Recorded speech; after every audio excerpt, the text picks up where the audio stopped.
Shalom, shalom. La Bible déclare dans Galates 5, verset 24 que ceux qui sont à Jésus-Christ ont crucifié la chair et ses désirs. C'est un autre terme, ça veut dire qu'ils ont abandonné les œuvres de la chair. Et pour abandonner les œuvres de la chair, pour crucifier la chair, on ne peut le faire sans naître de nouveau, sans le Saint-Esprit, sans le baptême du Saint-Esprit, sans la prière et sans la parole de Dieu. Nous allons commencer par numéro 1, la nouvelle naissance.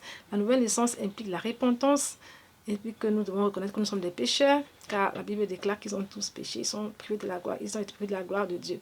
Donc nous devons être sincères dans la repentance et nous devons avoir la foi, comme le dit Romains 19, que si tu crois dans ton cœur et tu le confesses que Jésus-Christ est ressuscité, et ainsi, nous devons maintenant évoquer le sang de Jésus. C'est cela que le sang de Jésus peut venir nous laver, nous purifier.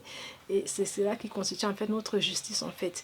Et maintenant, qu'est-ce que le Saint-Esprit va faire? Deuxième moment, le Saint-Esprit va nous aider déjà à être rempli de l'Esprit de Dieu et à avoir le dégoût du péché, à aimer la parole de Dieu, à aimer Dieu, à aimer sa présence et à avoir aussi l'envie de prier.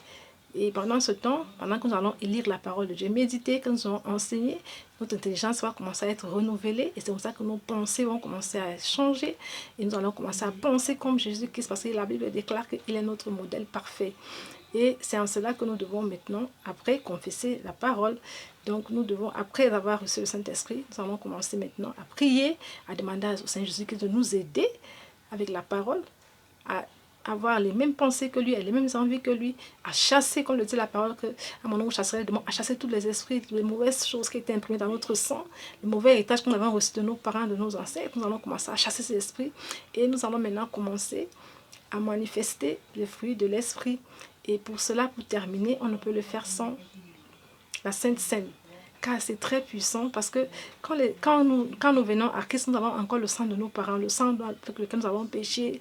Ces péchés sont imprimés, ces esprits sont là, et nous devons les chasser en fait. Et pour le faire puissamment, il faut aussi prendre la Sainte Seine. Parce que Jésus qui dit, celui qui mange, je vais le lire, Jean 6, verset 54, dit, celui qui mange ma chair et qui boit mon sang, a la vie éternelle, et je ressusciterai au dernier jour. Et il dit encore, dans Jean 6, 56, celui qui mange ma chair et qui boit mon sang, demeure en moi et je demeure en lui.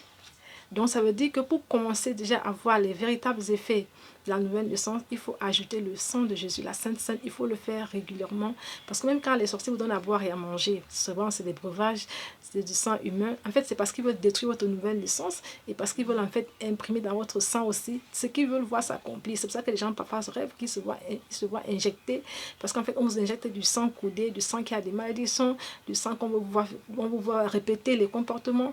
Donc il est important de manger le sang, de boire le sang et manger la chair de Jésus. Car auparavant, dans l'Ancien Testament, on peut le voir dans Lévitique 17, verset 10, que le Seigneur avait interdit de boire, de manger quelque sang que ce soit. Donc en fait, c'est aussi une façon de vous attirer des malédictions. Quand les sorciers vous font boire du sang, vous injectent du sang. Mais ils savent que ça ne plaît pas à Dieu, parce qu'il est écrit, Lévitique 17, 10, si un homme de la maison d'Israël ou des étrangers qui séjournent au milieu de mange du sang d'une espèce quelconque, je tournerai ma face contre lui, contre celui qui mange le sang, et je le retrancherai du milieu de son peuple.